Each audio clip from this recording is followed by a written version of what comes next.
Hello, everyone, and welcome to another episode of Two Moms and Some Labels. Two Moms and Some Labels is a platform for parents and caregivers taking care of a child with a disability to come together in a shared space to network, commune, and to just gain ideas on how to persevere through challenging times. My name is Brittany. And I'm Nicole. And today we have a special guest. We are doing a business highlight, a resource in the community. You know, we always like to bring you up-to-date information about the resources around town here in Northeast Florida and share with you, where you can go to get the assistance that your child may need. We want to try to make it as easy for you to be able to access this information as possible.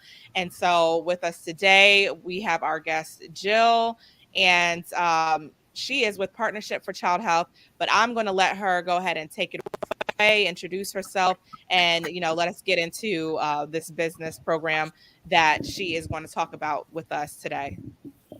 Well, thank you both for having me on here. I greatly appreciate letting me share this information because it's so dear to my heart. So when I was a parent of a child with a disability, my son, who is now 27, lives with autism, and I have an 18-year-old daughter that lives with some mental health issues. So my journey, I was actually in marketing, and I worked for JTA doing marketing and all this kind of stuff. And then my son was diagnosed, and I said, I've got to really focus on him and his education. And so when he was about 3, he went to that preschool for public school, and I loved the teacher. They were wonderful. I mean, I still know them. I still have their phone numbers. And then he moved to another school, and everything changed. The program changed, the atmosphere changed, everything changed. And so I wanted to talk to someone about that change and see what else we could do for him. I didn't think he was in the right classroom setting. He was on the autism spectrum, but they had put him in EBD, which is emotionally behavioral disorders. And so, I didn't think the two fit very well. And so I, after several requests, I basically went down to the school board and said, look,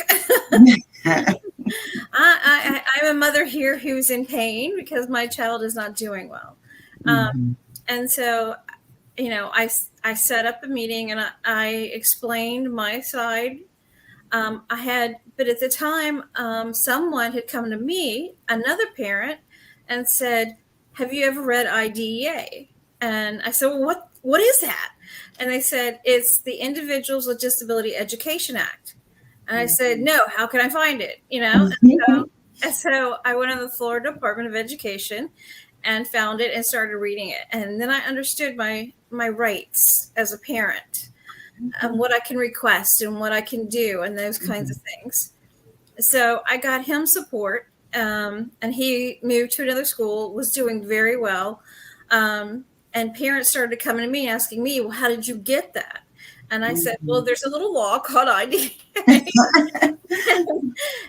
so parents were like, well, I don't really understand it. And I'm like, so I kind of explain it to them and explain how I helped my child.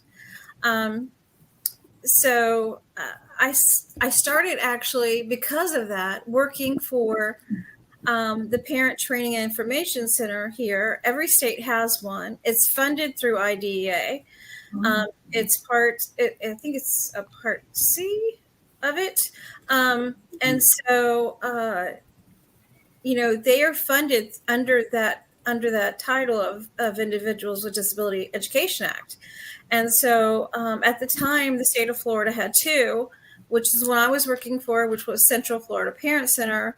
And then FND, Family Network on Disabilities, was the other. So at that time, they kind of split it up. And so we had 38 counties we were working in.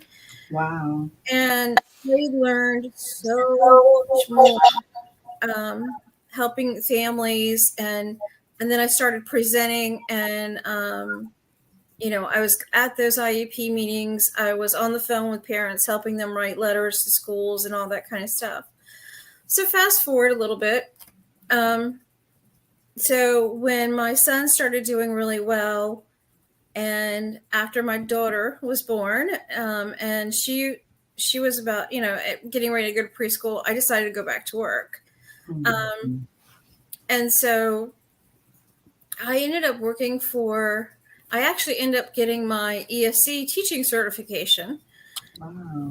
And I worked 1 year. And I said, okay, I am much better at advocating than I am teaching. I know where my strengths are. Because I was already arguing with the school, going, we can't do this for this kid. We need to do this. And they're like, shut up. I'm like, no. And so I'm like, this is not going to work for me, because I have too much of a voice to say, So anyway, I started working for Mental Health America because they needed a family advocate. And it was to help families who had children with mental health issues. And also there was an organization called Federation of Families, where families came together that had mental health issues or suspected mental health issues, and could come together one meeting a month and talk to each other, and really and we had guest speakers on all kinds of different topics. They could learn about how to, apply for Social Security, or how to get, housing, or whatever the need was for them. So Mental Health America and Partnership for Child Health had this grant that Partnership for Child Health had, and Mental Health America executed. So as time went by, I was doing different things. I started, there was a grant we received for training, and so I got involved in a lot of training. But my heart has always been with special education and getting kids support. And, I can't tell you how many times I've heard, how many times I've sat at this table and they've just talked over me, and you walked in the door and they shut up and listened. And so if it only takes me sitting at the table, then let me sit at every table. I love that.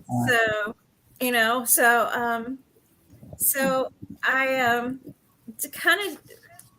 I went through, JPEF has a program. The Jacksonville Public Education Fund had a program where I went through their advocacy program or leadership program, and I had to develop something that I would want to do in the school system. And so this was what I had developed. Now, at the same time, all these years, every time we had a family that had an education issue, I was helping them as well. So this was just like natural flow for me. And then my wonderful female boss, yay, because we females got to stick together. She was having issues with her son at school, and she has a PhD in education. And so she said, she was telling me that they were railroading her. They were talking around her. They were calling her mom, and everything. And so I went into the first meeting. I happened to know a couple of people at the meeting, because I've been doing this for so long. And so within 10 minutes, they were calling her doctor, and they were changing the viewpoints, so she was very happy. We left with some things in place that she really wanted for her child. And so with that, she kind of nudged me more to do this. And so, all it takes is funding. So, we had to find a grant that I could do this under. But so what this is a program. PEEPS is called. PEEPS stands for Parent Educational Engagement Partners. Oh, okay. So what they are is they are, because I have the lived experience, I understand it. I wanted to find people that had gone through the same thing. Because I think that we have passion to help others greater than somebody that's never experienced it. They don't really understand it. I can tell my friends all day what it's like to live with a child that has autism, but they don't understand it until they step in your shoes and live it. Yeah. And so for me, that was the key. And so I hired 4 ladies. Wow. Because moms rock. And and so, so I trained them for 40 hours on how to be a peer support, on how to engage the families, how, cultural competency. And then I spent 2 or 3 really good days on the actual law itself. Now, I don't want them quoting laws, but I want them to understand the law. And understand the whole IEP process very clearly. And we did some role modeling and that kind of thing. So if you get in this situation, how do you handle it and that kind of thing. And then they began kind of going out into the community and trying to, I have sent this information out to everybody in the world, even to DCPS or Duval County Schools. Wow. So, and some of the people there love the idea. So that's really great. I have had calls from people because my title is Director of Family Engagement. It's not advocate. And these are not advocates. These are PEEPs, which is Parent Educational Engagement Partners. They're not labeled as an advocate. We're not seen as adversarial. So that's really key in that we are not adversarial, but we will sit there and work with the school and the family to get what the child needs. It's all about what the child needs. It's not what the school can do, what the parents really think they need. It's what does the child need, and that's based on data that has been collected. And if we don't understand the data, we ask for explanations. If anytime there's an evaluation, they want to talk in lingo that is acronyms and all that kind of stuff. And so I stop them and ask them to, okay, so what does this mean for the parents, or what does this mean about their child? And so, get them to really understand that you can't talk like you're in a meeting with only DCPS employees and think we're going to understand that. Now I will understand it, and sometimes I correct, or I will tell the parent what that means. And so that's what we do. We're there as support. We're there to make sure that the procedures are followed correctly.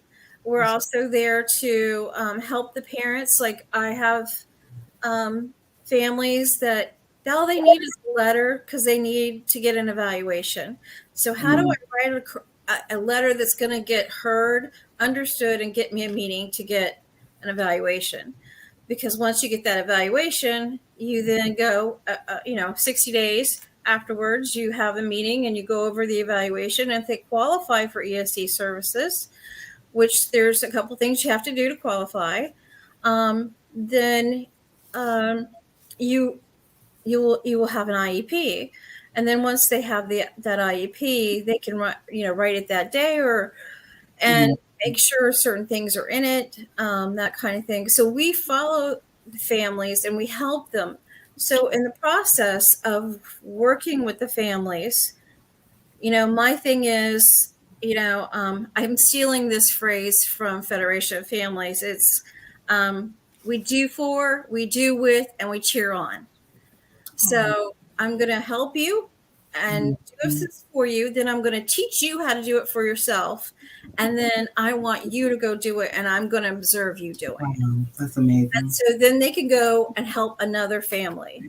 It isn't about how much we get paid for this. It's how much we can spread this word out about all the options that kids have. And, a kid like my son, he was on the autism spectrum and they wanted to keep him on self-contained. And I said, no, I want him in general education. And they're like, but he's not on grade level. And I said, so how do we get them there? My son ended up graduating from Atlantic Coast High School with a diploma. So, he lives on his own now. Wow. That's amazing. I don't have to take care of him. I still have to drive him places because he doesn't drive. But, that's so different than him living with me. Right. Independence. Someone told me a long time ago, they said, I don't do this for my kid. I do this for me because I want a life. I want to go off and live their life, and I want to have my life. And I was like, that's really weird. I don't ever think of it that way. And then as I got older, I'm like, yeah, I want my own life here. And I want my kid to get the most appropriate, and that's what the law says, the most appropriate education possible. And so, with that, what is appropriate for every child? It's different for every child. It sure is. And so you can't put everybody in the same box. Not every kid on the autism spectrum does the same thing. Not every kid with ADHD has the same behaviors. Not every kid, with anxiety or any of the other disorders. They all are their own person. They all have their own issues. And so you focus on what they need to be successful in their environment.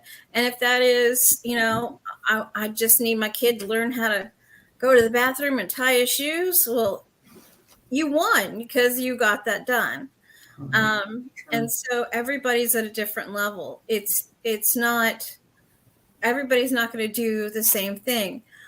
There's a beautiful poem that is called "Welcome to Holland" by Emily. I can't remember her name now, but it talks about how everybody goes to Paris, but you ended up in Holland, and it relates it to children with special needs. And so everybody's at the beautiful Eiffel Tower and seeing everything and loving it, and you're here stuck in Holland.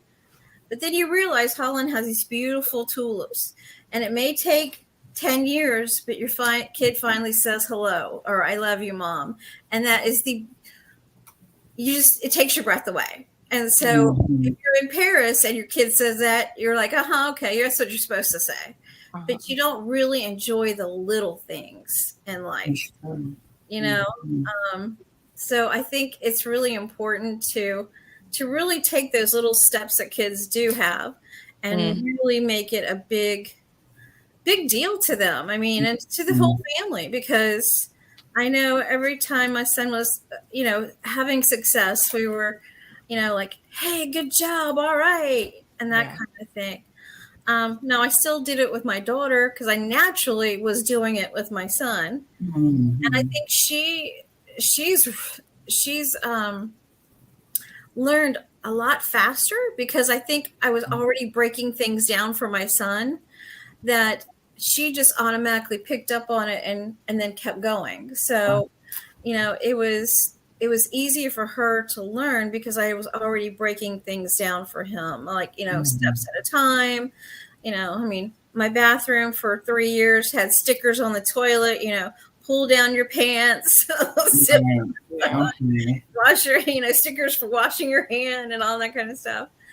So then not only do we work with families in the school, but we also, if they wanting it, we can take, if we have a behavior plan that's at the school, we can take that behavior plan at home and have it set up at home as well. So there's consistency throughout the day. So we can help the families that way if they choose that. Some families are, no, we're good, and some families are like, I think I'd like to see what that looks like. So it's all up to the families. The families direct everything. And so we're just there as supports. And I am very proud of this program because this is something so dear to my heart. I've seen kids that haven't had a mom or dad speak up for them, and they get caught up in the system. And I always think to myself, they could have done a little more, and then, the school could have done a little more, but the parents weren't pushing it. And so I don't step in unless I get asked to step in. Or my peeps don't step in unless we get a phone call or an email. I get it. And then I get the information down from the family. And then I give it to one of our peeps, or if I can help them over the phone, I'll do that. Usually I talk to them for a little bit over the phone, and then I tell them, you're going to work with, and I'll tell them the name of the person and give them a little bit of information about them. So I try to kind of hook up people that have those experiences with the parents that have that need. So that, like, if somebody really needs somebody that can focus on other things, then, that's the person I'm going to utilize.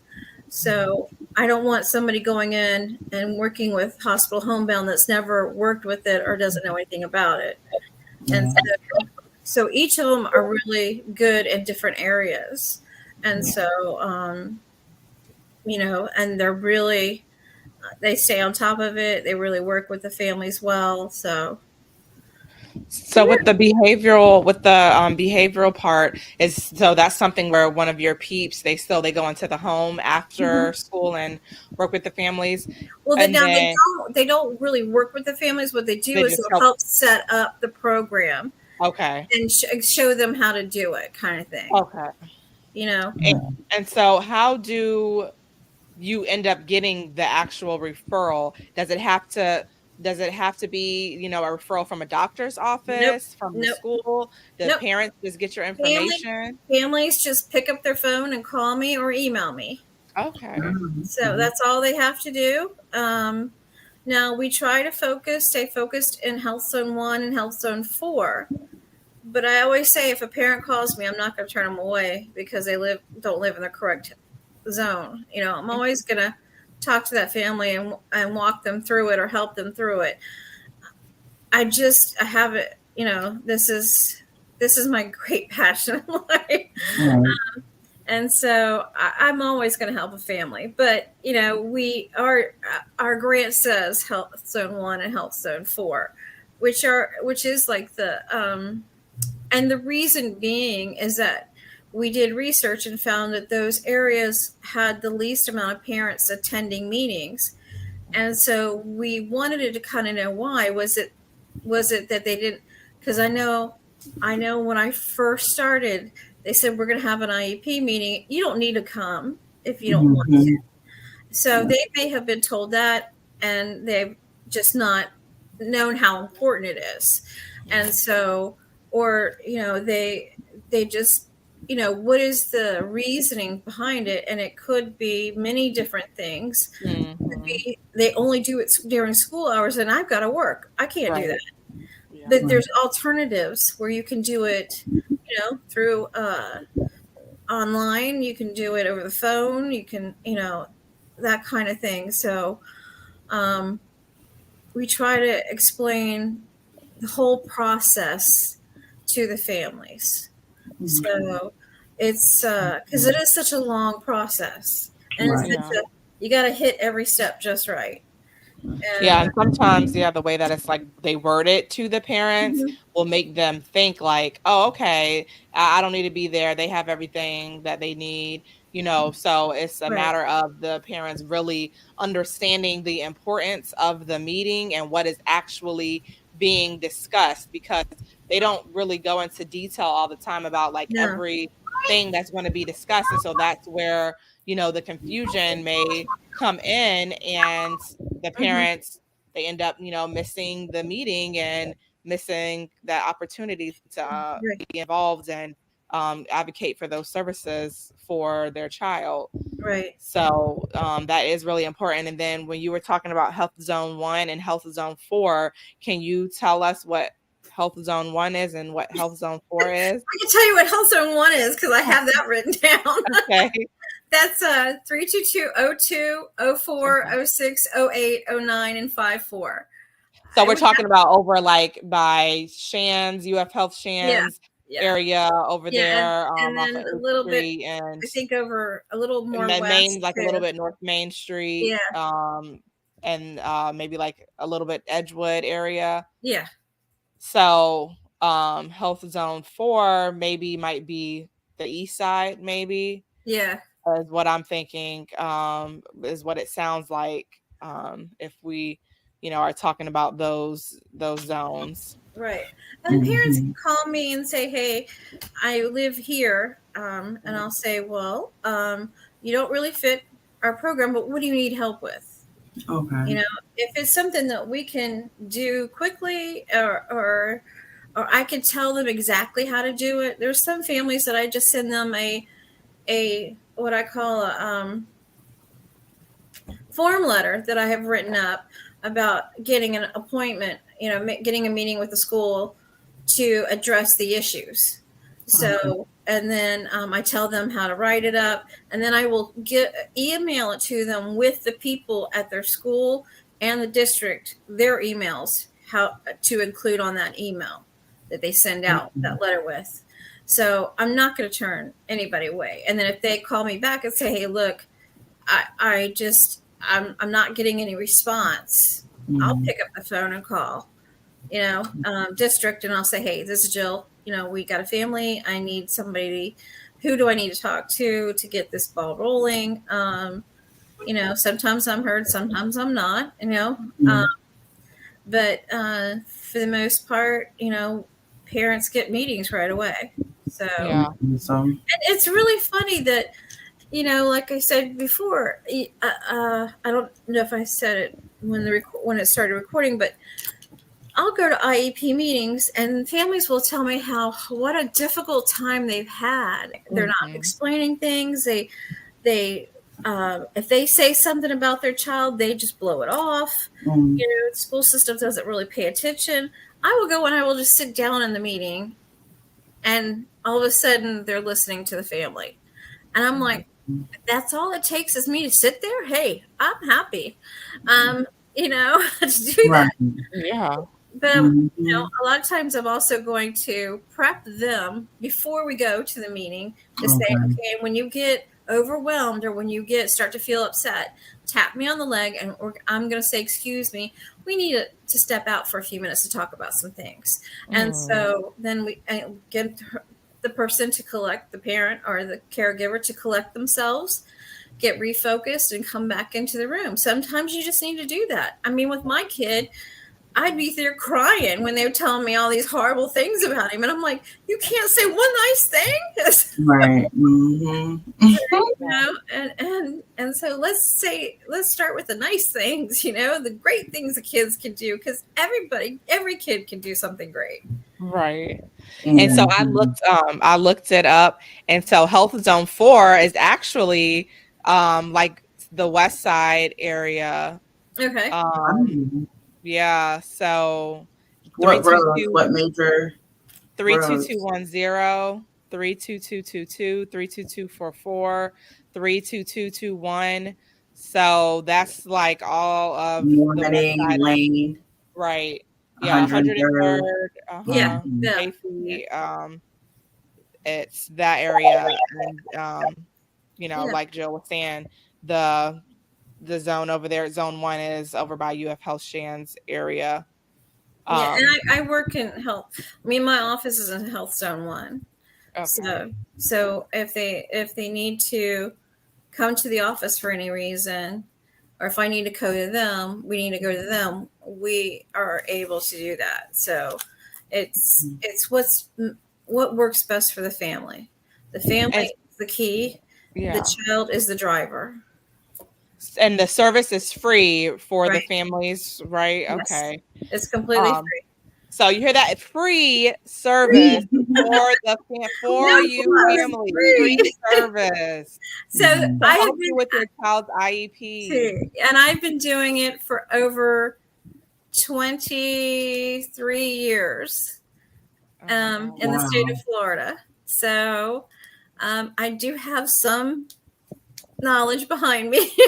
Wow, that's amazing. I'm also a certified recovery peer specialist, which is a kind of like a little somebody who has you either can have family members or yourself or a veteran that has mental health issues and have recovered from it, and you are working,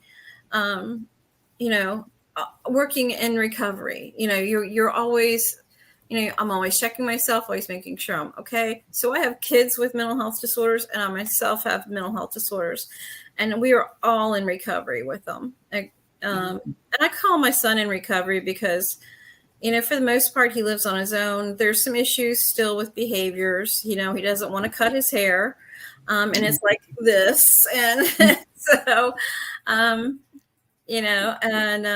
There's certain ways he has to do things. I'm aware of those, and sometimes I forget to prep him before I go places, and so those are things that I have to keep reminding myself to do. Yeah. So I mean, and then I do have different certifications to do this work. So it's not like I'm just somebody off the street, Right. with no credentials. So I've also worked with attorneys where the father had an attorney and the mother had me, and it's really different when you go into those meetings, because the school's attorney is going to be there because the family brought an attorney. Mm-hmm. And so I can say anything I want. The attorneys can't say certain things. And so I sometimes can get things going and say more than the attorneys can, because they're very, driven by what they can only do. So, or say. And so and I've worked with attorneys, with families. So it's a interesting thing. But if family needs an attorney, then we will help them find one. So nice. Yeah. And you were saying something about training classes. Yes. So is that available for the parents? Well, I used to do like IEP 101 and that kind of stuff, and I'm probably going to do some this fall.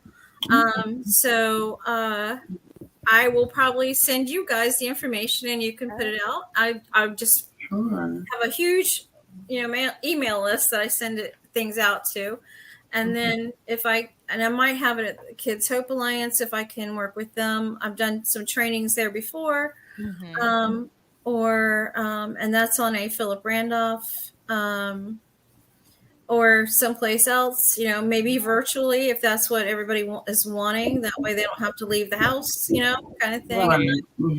So, but yeah. So also, just to let everybody know that there's 2 really good conferences coming out. And they happen every year. One is called Connecting the Dots, and that is for transition kids, from like the high school into adulthood. And they hit on topics: mental health, IEPs, resources, what I do now that their kids are graduating, where do they go, kind of thing. And then there's Tools for Success. And Tools for Success is for school aged kids, 3 to 21. Okay.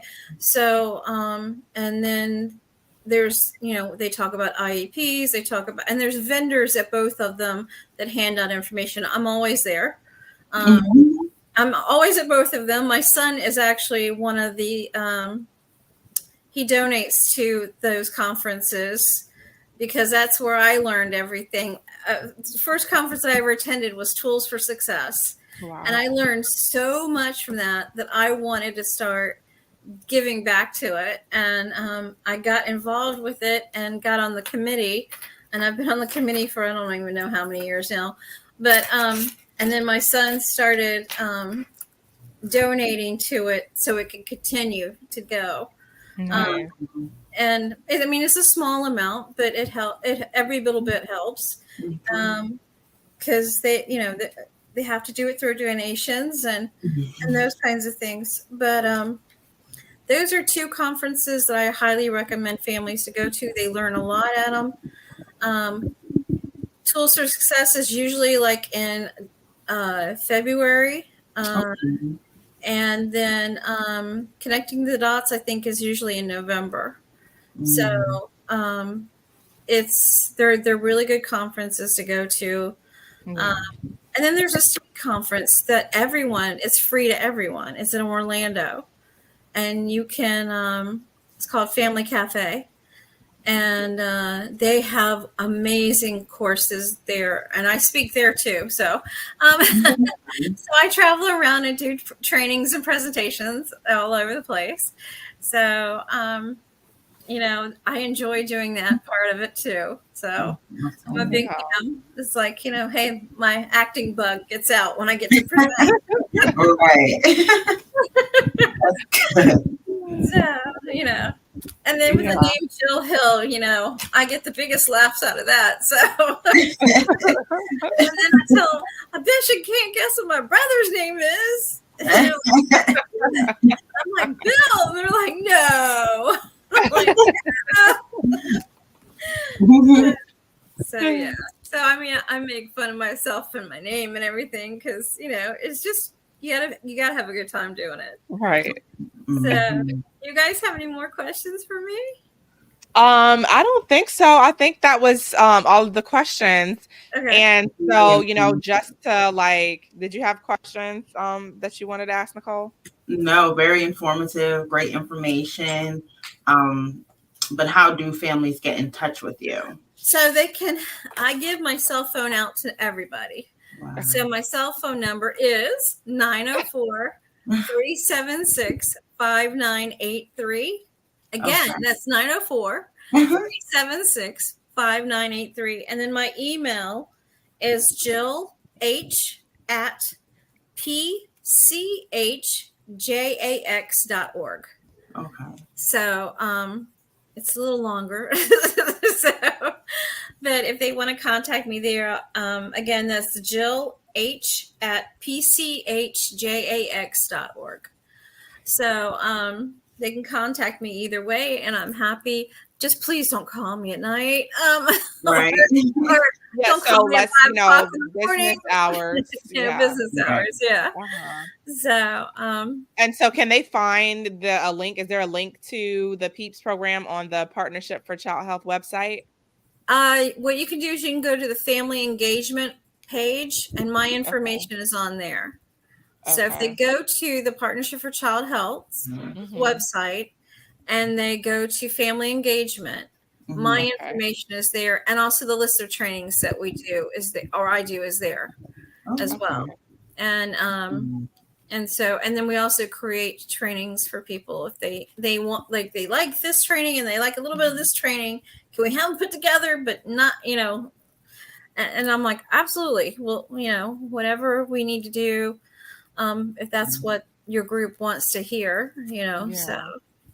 But PEEPS I think is just such a great program because it's free for one thing. Because I know I went and looked for an advocate when my son was young, and people were telling me $50 an hour, and now I hear it's like $100 an hour, and I'm like, nobody can afford that.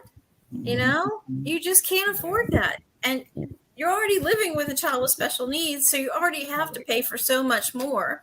That another cost on top of it is just you just can't do it. Right.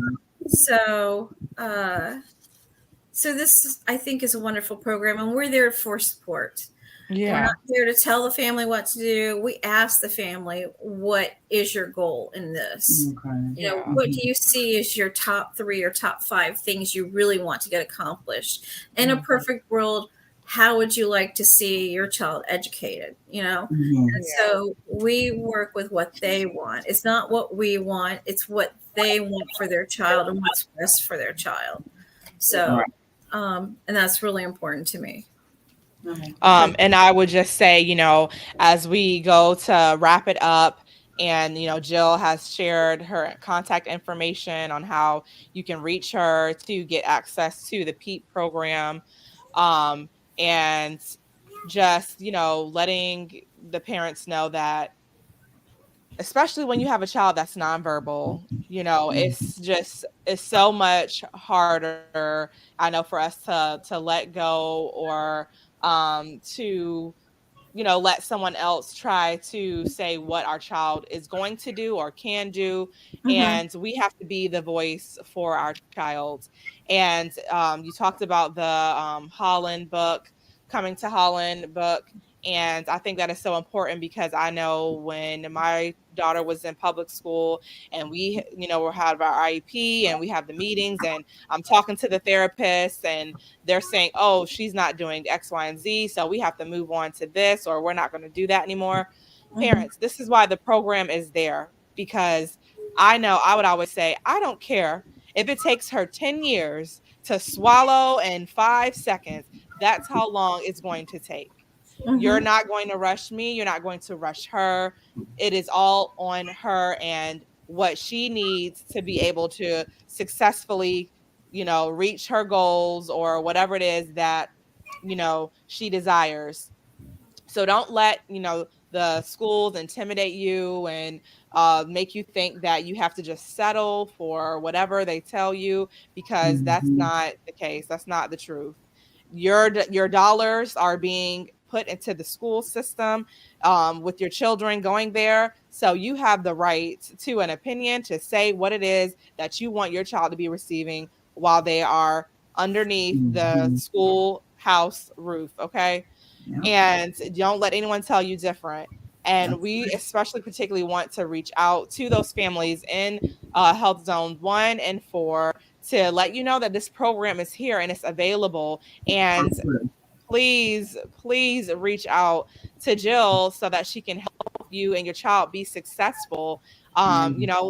She has a testimony. Her child is 27 now, living independently. So it's possible. If it takes time, that's okay.